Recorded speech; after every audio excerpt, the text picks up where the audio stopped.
November 21 నుంచి 24 వరకు గుంటూరు నగరంలో శ్రీ శృంగేరి శంకరమఠం శ్రీ శారదా పరమేశ్వరి దేవస్థానం 2వ లైన్ సంపత్ నగర్ జరుగుతుందని ఈ సందర్భంగా స్వామివారు 22వ తారీఖున అనగా శుక్రవారం సాయంత్రం శ్రీ వెంకటేశ్వర విజ్ఞాన మందిరం నుంచి జగద్గురువులకు గురువందన కార్యక్రమం 23వ తారీఖున శనివారం మధ్యాహ్నం జగద్గురు మహాస్వామి వారి దివ్య సమక్షంలో సుమారు 150 మంది వేద పండితులచే వేద సభ తదనంతరం వేద పండితులకి స్వర్ణలకృత సత్కారం మరియు వారి సతీమణులకి సత్కారములు 24 ఆదివారం దివ్య సన్నిధిన నవచండీ యాగం పూర్ణాహుతి కార్యక్రమాలు జరుగుతాయని మంగళవారం మీడియా సమావేశంలో తెలిపారు. కార్యక్రమానికి పెద్ద ఎత్తున భక్తులు పాల్గొని స్వామివారి ఆశీస్సులు పొందాలని ఈ సందర్భంగా వారు తెలిపారు. కార్యక్రమంలో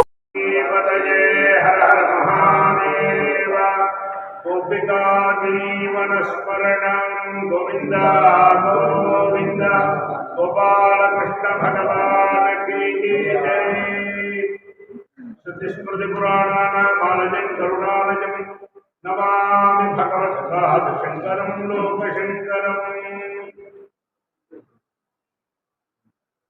జగద్గురువుల యొక్క దివ్యమైన అనుగ్రహ కరుణా కటాక్ష వీక్షణములతో దక్షిణామ్నాయ శృంగేరి శారదా పీఠాధీశ్వరులు భారతీ తీర్థ మహాస్వాముల వారి యొక్క పరిపూర్ణమైన అనుగ్రహ కరుణా కటాక్ష వీక్షణములతో విధుశేఖర భారతీ మహాస్వాముల వారి యొక్క విజయ యాత్రా ప్రయుక్తమైనటువంటి విషయాలను తెలియజేస్తూ ఉన్నాం. ఆంధ్రదేశంలో విధుశేఖర భారతీ మహాస్వాముల వారు 2018లో విజయయాత్ర చేసి ఉన్నారు. మళ్ళీ మన యొక్క అదృష్ట భాగ్య వైభవ విశేషం చేత అనేక మంది భక్తులు ప్రార్థన చేసి జగద్గురువుల యొక్క దర్శనం కావాలి, ఈ నేల పునీతం కావాలి, మహాత్ములు పాదం మోపితే కానీ ఇప్పటి వరకు మనలో ఉండేటటువంటి యొక్క ప్రతిబంధకాలన్నీ, మన దగ్గర ఉన్న దోషములన్నీ తొందరగా వారంలోని మనకు సకల శుభాలను చేకూర్చాలి అంటే మహాత్ములు మన నేల మీద మన గడ్డ మీద పాదం కనుక మోపి వారు కొద్ది అపి గోదోహ మాత్రేణ అని చెప్పారు. ఆవు పాలు పితికినంతసేపు మహాత్ములు తపస్సు చేసినట్లయితే ఆ ప్రాంతం అంతా కూడా శుద్ధి జరుగుతుంది, మనందరికీ క్షేమం జరుగుతుంది. ఎందుకంటే అందరూ శృంగేరి వెళ్ళి జగద్గురువుల దర్శనం చేయడం అంటే సాధ్యం కాదు. కాబట్టి మరి జగద్గురువులు కరుణామూర్తి కాబట్టి మనందరినీ అనుగ్రహించాలి అనేటువంటి యొక్క నిమిత్తాన్ని చేసుకుని అనేకమైనటువంటి పుణ్యక్షేత్రాలన్నీ దర్శిస్తూ అనేక క్షేత్రాలకు కుంభాభిషేకాలు చేస్తూ మన గుంటూరు ప్రాంతానికి విజయం చేస్తూ ఉన్నారు. అది 21వ తేదీ సాయంత్రం వెంకటేశ్వర విజ్ఞాన మందిరం దగ్గర నుండి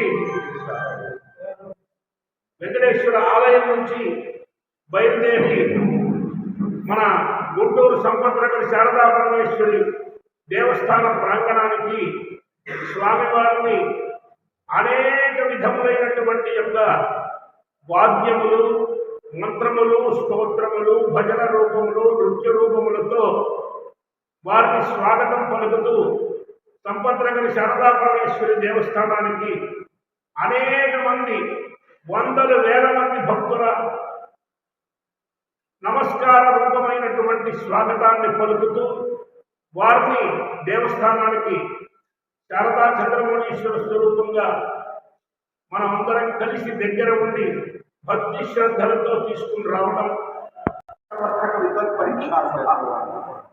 ఈ సభను 1924వ సంవత్సరంలో శ్రీ శ్రీ శ్రీ రామచంద్రేంద్ర యతీశ్వరులు అని వారు ఈ యొక్క వేద సభని స్థాపించారు.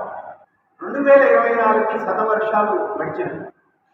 వీరి గురించి చెప్పాలి అంటే ఈనాడు కాళహస్తిలో ఉన్నటువంటి పూజా కల్పాన్ని, అట్లాగే మన అమరేశ్వర స్వామి ప్రాకారానికి అక్కడ పూజ ఏ విధంగా చేయాలి అనేటటువంటి కల్పం కూడా సమకూర్చినటువంటి వారు శ్రీ రామచంద్రేంద్ర యతీశ్వరుడు. ఇదివరకు 100 సంవత్సరాల క్రితం గుంటూరు జిల్లా, గుంటూరు మండలం అంటే ప్రకాశం, తర్వాత ఒంగోలు, అట్లాగే పల్నాడు, బాపట్ల, ఈ గుంటూరు జిల్లాలు ఇప్పటివన్నీ కూడా కలిసినటువంటి పెద్ద క్షేత్రంలో కేవలం ఇద్దరు వేద పండితులు ఉంటే వేదాన్ని ఉద్ధరిద్దాము అని చెప్పి వీరు నడుము కట్టుకొని ఈ సభని స్థాపించారు. వీరిని మధ్యావతార మూర్తిగా శ్రీ శ్రీ శ్రీ చంద్రశేఖర సరస్వతి స్వామి వారు, మహాస్వామి వారు వారిని అభివర్ణించారు. ఈ యొక్క సభ యొక్క వైభవాన్ని చెప్పాలి అని అంటే శ్రీ శ్రీ శ్రీ భారతీ తీర్థ మహాస్వామి వారు, వారి తండ్రి గారైనటువంటి కీర్తిశేషులు తంగిరాల వెంకటేశ్వరరావు స్వామి గారు కూడా ఈ సభలో పట్టాలు తీసుకొని ఉన్నటువంటి ఒక ప్రాశస్త్యం. అట్లాగే మహాస్వామి జగద్గురువులు శ్రీ శ్రీ శ్రీ విధుశేఖర భారతి మహాస్వామి వారు కూడా ఈ సభలో పట్టా తీసుకున్నారు. వారి తండ్రి గారైనటువంటి శ్రీ బ్రహ్మశ్రీ ఉప్ప శివసుబ్రహ్మణ్యావధాని గారు, వారు ధర్మగిరి టీటీడీ వేద పాఠశాలకి ప్రిన్సిపాల్గా ఉంటూ ఉన్నారు. వారు కూడా ఇందులో పట్టా తీసుకున్నారు. వారి తండ్రి గారైనటువంటి ఉప్ప రామగోపాలవధాని గారు కూడా ఇందులో పట్టా తీసుకొని వారికి సుమారు 94 సంవత్సరాలు. వారు కూడా ఈ వేద సభకి వస్తూ ఉన్నారు.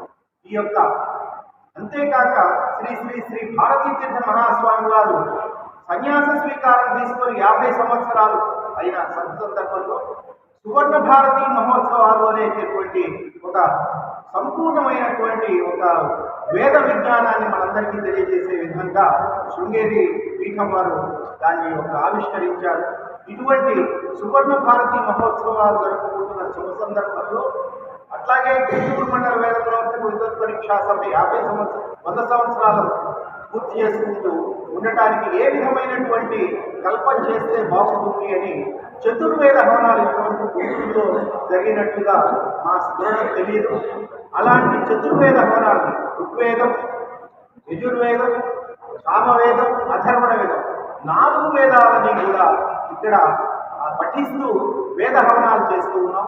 ఇది స్వామివారి యొక్క రాకతో 22వ తారీఖు పూర్ణాహుతి ఋగ్వేదము మరియు అథర్వణ వేదాల పూర్ణాహుతి కార్యక్రమం జరుగుతుంది. అట్లాగే 23వ తారీఖు పొద్దున కృష్ణ యజుర్వేదము, సామవేదము గౌతమ శాఖ యొక్క పూర్ణాహుతి కార్యక్రమాలు కూడా స్వామివారి దివ్య సన్నిధిలో మనం జరుపుకోబోతూ ఉన్నాము. ఇదంతటికీ కూడా వేద పండితుల్ని సంవత్సరం అయింది, శతవర్షాలు గడిచిన తర్వాత ఈ వేద పండితుల్ని ఏ విధంగా మనం సంతరించుకోవాలి అని మేము శృంగేరి స్వామివారిని మేము ప్రార్థించాం. చెప్పి ఈ వేద పండితులందరికీ కూడా సువర్ణం బహుమానం చేస్తే బాగుంటుంది స్వామి, చేద్దామనుకుంటున్నాము అంటే వారికి వేదం పట్ల, గుంటూరు మండల వేద ప్రవర్తక విద్వత్ పరీక్షా సభ పట్ల ఉన్నటువంటి అమితమైనటువంటి వాత్సల్యంతో వారు మేమే బంగారం తీసుకొని వచ్చి, సువర్ణం తీసుకొచ్చి మేమే ఆ 200 మంది పండితులకి మేమే చేస్తాం మా చేతుల మీదుగా అని చెప్పి స్వామివారి యొక్క అపారమైన కరుణ ఈ యొక్క సమయంలో వారి యొక్క ఇది మా కృపాకటాక్ష లభించింది. ఆ